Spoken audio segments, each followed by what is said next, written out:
The Poem of the Man God, the first year of the public life. Chapter 115. Cure of the little dying boy. The soldier Alexander. Intimation to Jesus. 22nd of February, 1945. The interior of the temple. Jesus is with his disciples very close to the real and true temple, that is, to the holy place which only the priest could enter.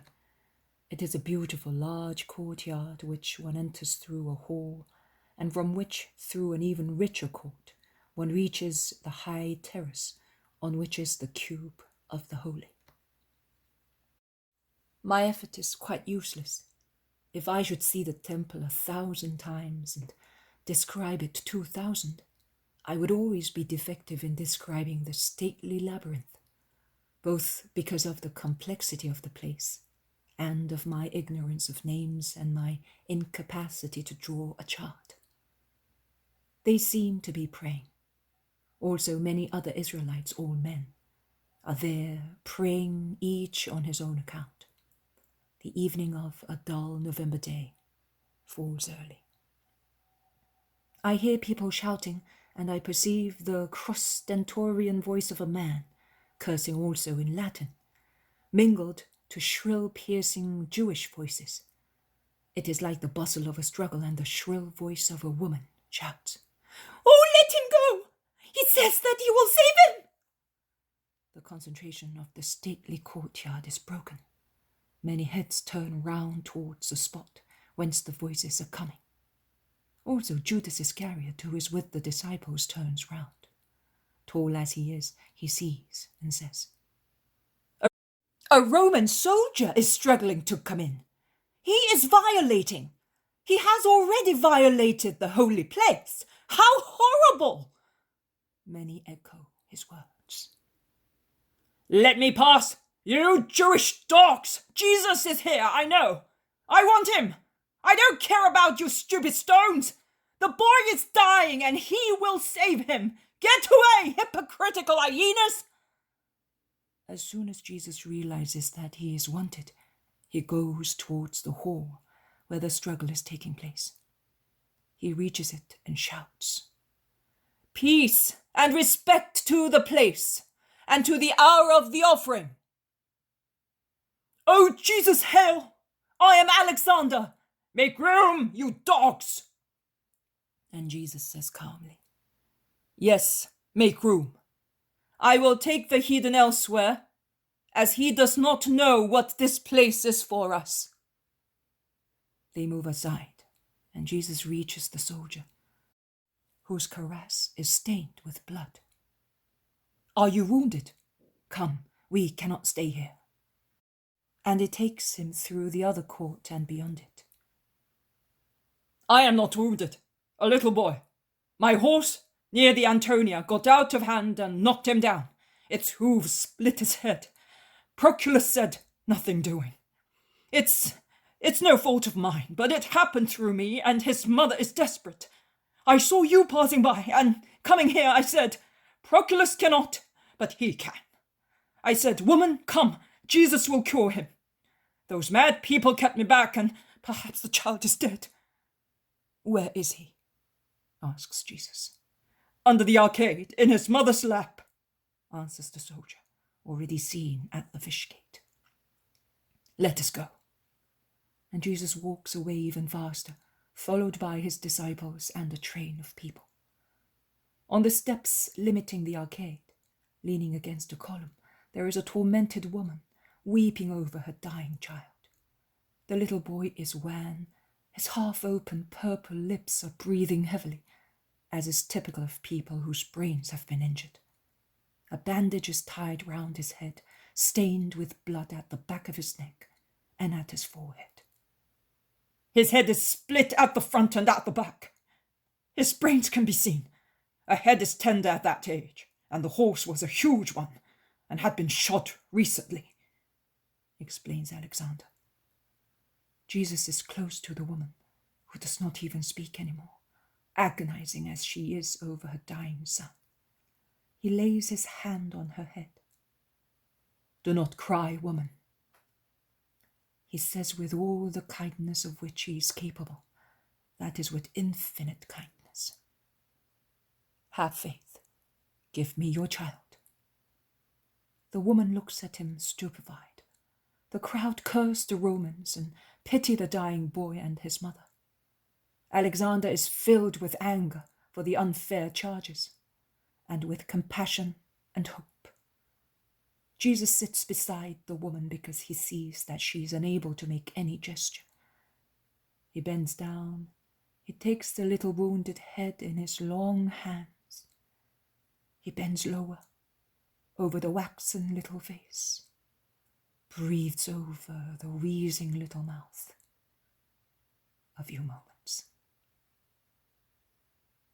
Then he smiles.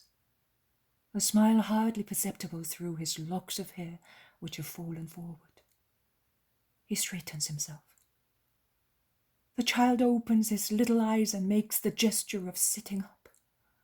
His mother fears that it is his last movement and screams, pressing him to her heart. Let him go, woman. Child, come to me, says Jesus, still sitting beside the woman and stretching out his hands with a smile. And the boy throws himself confidently into those arms and weeps, not out of sorrow, but because of the fear which is coming back to him with his returning memory. There is no horse here. The horse is not here, Jesus assures him. It is all over. Is it still painful here? No, but I am afraid. I am afraid. See, woman, it is nothing but fear. It will soon be over. Bring me some water. The blood and bandages are affecting him. John, give me one of the apples you have. Take, little one, eat it. It is good. They bring water. It is the soldier Alexander who brings it in his helmet. Jesus makes the gesture of undoing the bandage. Alexander and the mother say, No, he is coming round, but his head is split. Jesus smiles and unties the bandage. 1, 2, 3, 8 turns. He removes the blood-stained cloth. From the middle of his forehead to the back of his neck, on his right-hand side, it is all one clot of blood, still soft, among the child's hair. Jesus wets a bandage and washes. But underneath there is the wound. If you remove the clot, it will start bleeding again, insists Alexander. The mother closes her eyes not to see. Jesus continues to wash. The clot melts. Now the child's hair is clean. It is wet, but there is no wound underneath. Also his forehead is healed. There is only a tiny red mark. Where was the scar? The crowd shout out of amazement. The woman dares to look, and when she sees, she no longer controls herself. She throws herself on Jesus, embracing him with her child, and weeps. Jesus puts up with the effusion and the shower of tears. Thank you, Jesus, says Alexander. I was sorry I had killed this innocent boy. You have been good and trustful. Goodbye, Alexander.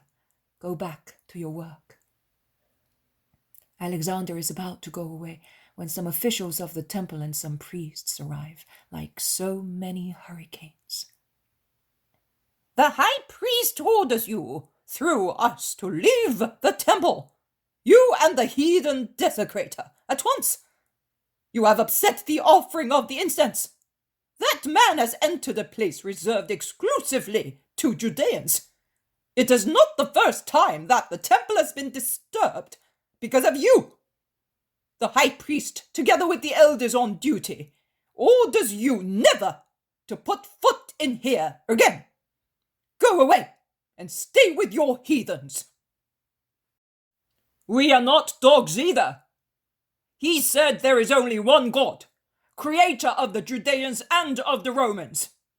If this is his house, and I was created by him, I ought to be allowed to come in as well, replies Alexander, stung by the scornful tone in which the priests pronounce heathens. Be quiet, Alexander, I will speak. Cuts in Jesus, who has handed the boy back to his mother after kissing him and is now standing up. He says to the group who are turning him out, no one can forbid a believer, a true Israelite, whom no one can prove guilty of sin, to pray near the holy. But to explain the law in the temple, yes, he can be forbidden. You assumed the right without having it and without asking for it. Who are you? Who knows you? How dare you usurp a name and a position which do not belong to you? Jesus looks at them with knowing eyes.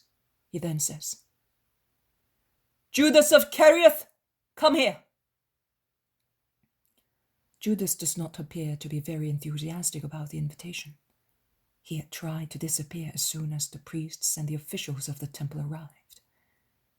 However, they are not wearing military uniforms. It must be a civil office. But he is obliged to obey because Peter and Judas of Alphaeus push him forward. Judas, please answer.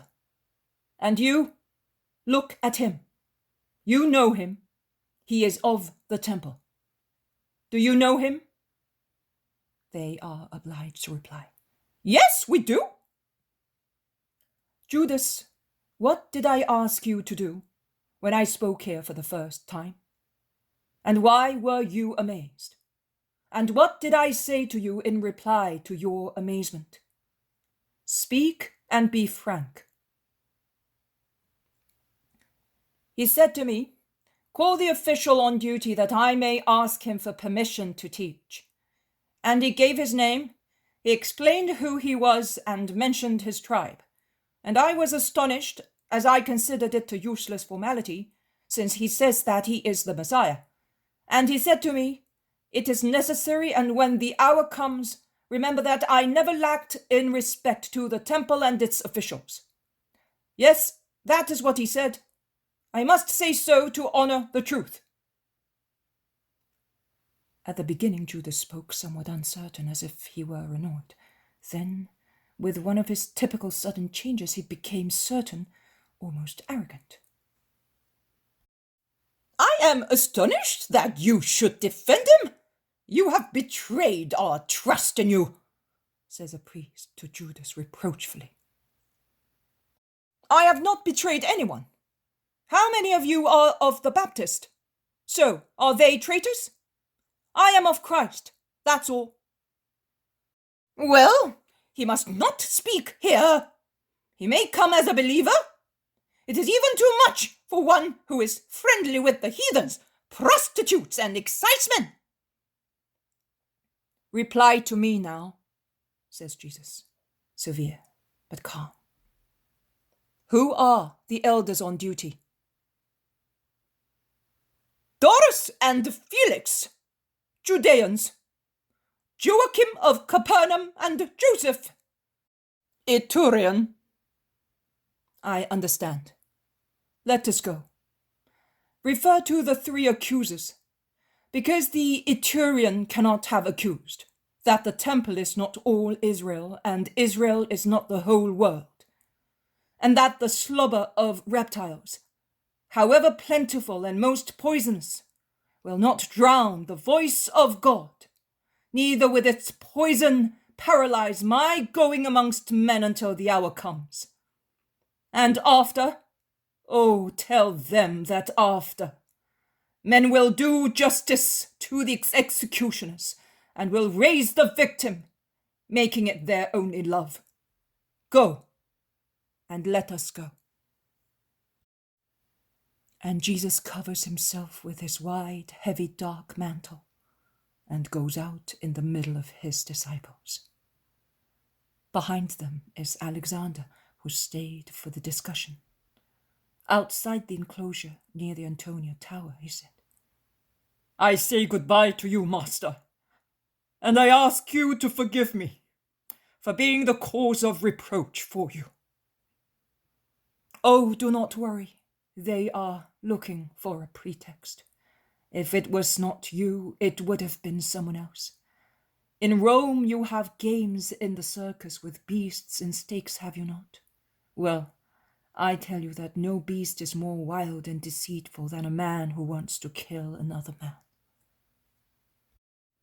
And I tell you that I have traveled through all the regions of Rome at Caesar's service, but nowhere amongst the thousands of people I have met did I find anyone more divine than you.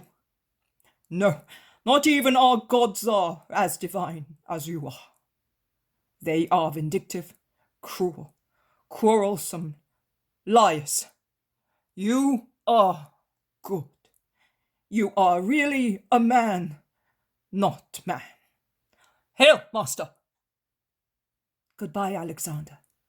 Proceed in the light. It all ends.